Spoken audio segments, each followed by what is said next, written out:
Hello. Welcome back to the Saba Show. The Summer League is over, for the Brooklyn Nets at least. Only two teams go through to the final. And you know what? I thought that I'd collate all my thoughts, basically a summary of the Brooklyn Nets Summer League campaign, which was only four games, but there's so much to unpack. So I guess let's dive right in. Now you can basically pause the video whenever you want to look at all the stats in depth. But as you can see, game one, this was our only loss of the Summer League campaign. It was against Memphis. Desmond Bane went nuts. I think he had 32 points or something like that. I mean, just promising signs all round. This is the first game we saw three of our picks. David Duke, I guess, if you want to count him as a pick. But Cam Thomas and Sharpe, we saw the first of them. And I also want to mention Alize Johnson and Reggie Perry as well in this, because they are technically on the list of the Brooklyn Nets roster. So, yeah. But as you can see, pretty strong showing by Cam Thomas, 19 points. Good return from him. He went on to average the most points in the Summer League over the four games. But we'll get to that a little bit later. As you can see, David Duke will cover all these players a little bit, summarize their efforts over the course. But yeah, if you want to pause, you can pause it. And then we have game two. Brooklyn picked up their first win against Milwaukee. And we see Cam Thomas once again catching fire. This guy's a gifted shooter. Amazing how he dropped to 27. He's also shown ability to go to the line.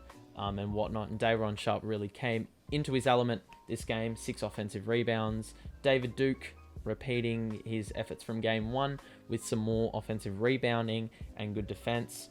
And we see it as well with Alize Johnson, Reggie Perry getting a few points. And this is the first game we saw Kessler Edwards. They slowly introduced all our rookies as the 4 games went on. So we saw the first of Kessler Edwards in this game. And then we move on to Brooklyn playing Washington. And this game was nuts for a couple of reasons. This team was down 5 with about a minute left. And they were down 3 with, basically 1 possession worth of time left. And Cam Thomas took charge, ended with 31. So not only did he tie the game to send it to the double overtime period, but he also hit a ridiculous shot, one-legged moving three-pointer, pretty much, a prayer. It looked like he'd lost the ball, and then managed to regain it, and then just threw up, a prayer, and it went in, and I went nuts. So, he's shown the ability to take charge in late game situations, and this was a prime example of that. And then you can see all the other efforts here. We saw Zegarowski and Gray for the first time, and Kessler Edwards showed his potential to be a 3-and-D type player, getting 14 points and shooting 40% from 3 on 5 attempts. And then we look at game 4, which was as recent as today. Brooklyn played San Antonio, and they won this one in a high-scoring match by 4. Cam Thomas, with his highest scoring performance of the Summer League with 36, went to the line 11 times. Just nuts from him. Didn't miss a free throw either. And then you can just see, I think this is the most Nets players in one game for the entirety of the Summer League. As you can see, Alize Johnson, a beast on the boards. I think, the Nets were a beast on the boards, generally speaking. Alize Johnson, Reggie Perry, Sharpe, Gray was also all right. David Duke, this team was a very good rebounding team throughout the Summer League. And we also saw the potential for Zegarowski to be a scoring point guard, which was a really good sign. And then we didn't see too much of Kessler Edwards or Raekwon Gray, who was pretty much deprived of minutes for the entirety of the Summer League. And we have a few player averages here, over the course of the 4 games. Cam Thomas played all 4, averaged 27. I think the percentages are a bit misleading in the Summer League because you're throwing up some really dodgy shots. And this is your first time playing professional basketball. College and the NBA are 2 different things, obviously. But Cam Thomas, 36% from 3 on 6 attempts is really damn good, especially for a rookie. And he's not afraid to take a shot, which is great. 10 free throws made as well, so his ability to get to the line. We look at Sharpe averaging 4 offensive rebounds at Duke, 1.8 offensive rebounds as a guard. Alize Johnson as a forward, 3.3 offensive rebounds. Perry with 3 offensive rebounds. As I was mentioning earlier, this team went nuts on the boards, especially on the offensive end. So a lot of hustle from this team. And then obviously, if you want to pause the video and see any other stats here that may interest you or any player, you can have a look for yourself. But yeah, we're seeing some promising performance. Sharpe, he's translating his game from college into the NBA with his rebounding talent, and he showed a bit of scoring talent as well. David Duke, showing potential to be on a roster, or, I saw somewhere that the Nets can get creative with their stashing, and there are 2 ways that they can actually sign all of their rookies in some form that they can be connected to the organization. Kessler Edwards, 6 and 4, that's not too bad in his 3 games. Reggie Perry, interesting to see where his future lies. I said it in my other Brooklyn Nets video. Well, now his qualifying offer has been rescinded, so he's now an unrestricted free agent. It's going to be interesting to see where he goes, because he had some very iffy moments in the Summer League, especially in the first couple of games. Alize Johnson, very strong performance. There's been talks that he's going to get cut from the Nets roster, just simply being the odd one out, but performances in the Summer League, averaging 11 and 10 is going to, possibly persuade Sean Marks to keep him around. And then you can see at the bottom, Zegarowski, 9.5 points per game isn't too bad. It's pretty good, and 42% from 3 on about 3 to 4 attempts per game. That's pretty good. And then Raekwon Gray, only 11 minutes on average, but still managed to put up some decent numbers given his minutes. Alright, so now we're going to get into the little player analysis. We'll start off with Cam Thomas.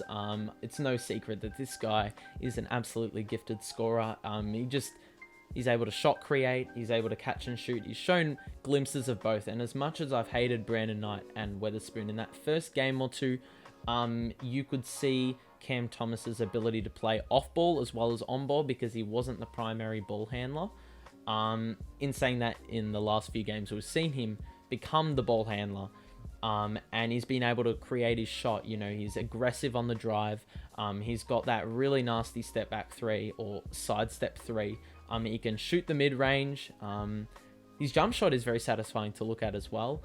And then look, in the late game, he's got the Mamba mentality. I think we said in our last video that Cam Thomas is the number 8 in honor of Kobe. And he's rushing with that energy. He takes charge in the late game. We've seen him hit big shots in all 4 games, which is really good. Really good signs. And he's going to be working with Harden and Kyrie on that, obviously. So it's just amazing how dangerous he could be. He's already showing this, and he's played 4 games. I mean, it's always too early to judge when you've seen 4 games of Summer League. But in saying that, he's leading the points tally or point average in the Summer League with 27. So that's great. We got him at 27. Could be the steal of the draft. We never know. It's obviously too early to say that. But yeah, very good performance by Cam Thomas, obviously, throughout these 4 games. And also, it's great to see that he, as I said before, 11 free throws a game or something like that. 10 free throws made. So he's not afraid to go to the line as well, and he hits them at a good clip. So very good to see that, there's not just one avenue to scoring for Cam Thomas. He can create, he can score off the catch, he can score on all 3 levels, 3-point mid-range, in close. He can get a bit irrational at times and lose the ball, but, for a rookie that has the ball in his hands a lot of the time, that's understandable. Sharpe, he's been really good as well. As I said before, his game in college is translated over. At least that's what it looks like. I think there was one game in the Bucks game, he had 6 offensive rebounds, and the ball was just landing in his lap. He fights for it. He was pretty much a beast. He was a man amongst boys. He's shown some really good strength. I think it's a bit far-fetched to say that he's our best rebounder in years, because I think that'd be a lot of disrespect to Jared Allen. But in saying that, you know, he's been really, really good, really, really promising on that side of the ball. And he's also shown a bit of passing ability. And that two-man game with Cam Thomas looks really good as well. So that's something to look forward to for the future. Kessler Edwards, yeah, he's been really good as well. He's got some lateral quickness and some verticality as well, shown through his block. I think there was one block where he, you know, fell for the pump fake, and then managed to come up from behind and block that same guy that had given him the pump fake. So stuff like that is, you know, really good in terms of defensive IQ and whatnot. He's shown some assertiveness in terms of rebounding. He's got a floater game. In the Summer League, his three was very hit or miss. But look, some really promising signs there. You can work with that a lot. Is going to be a project, but possibly a very good 3-and-D wing in the future. Marcus Zegarowski, yeah, there's not too much to say for him and Raekwon Gray. With Zegarowski, you know, I think in the game that I watched more of him, he showed some knack on the defensive end. He had to take the brunt from a couple of very hard screens, but, you know, credit to him, he got back up. And in, you know, game 4, he showed ability for a shooting stroke, hit a couple threes. So that's something promising. And then we have Raekwon Gray, who's a 6'8" forward, that he's shown that he's good on the glass, but on top of that, he's got passing ability a couple times in the games he's played. He's taken the ball up from end to end and drove. He hasn't even hesitated, and he's scored a couple of times. So that's a really good sign for someone that's 6'8", and he's huge.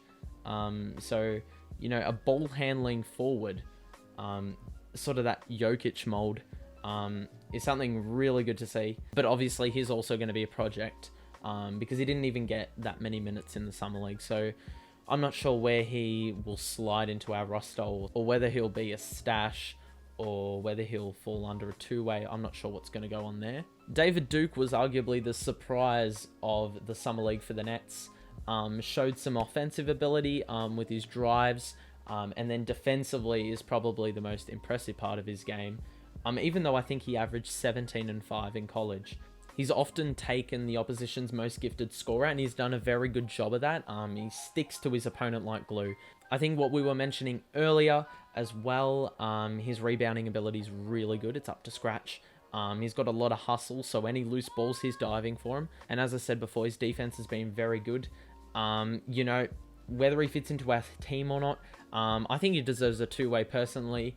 And look, he could be another great find by Sean Marks. Sean Marks keeps getting it done, which is, mate, I'm so happy and blessed that Sean Marks is our GM, because he dug us out of a hole.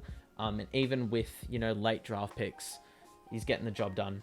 Anyway, that is pretty much all for this NBA Summer League Brooklyn Nets observation video, whatever you want to call it. But regardless, I hope you enjoyed this one. Make sure to smash a like on it if you enjoyed this content and you want to see more of it. And make sure to share your thoughts in the comments of what you thought of this Brooklyn Nets Summer League campaign. But anyway, that is all. Thank you so much for watching. I will see you for the next one. Peace out.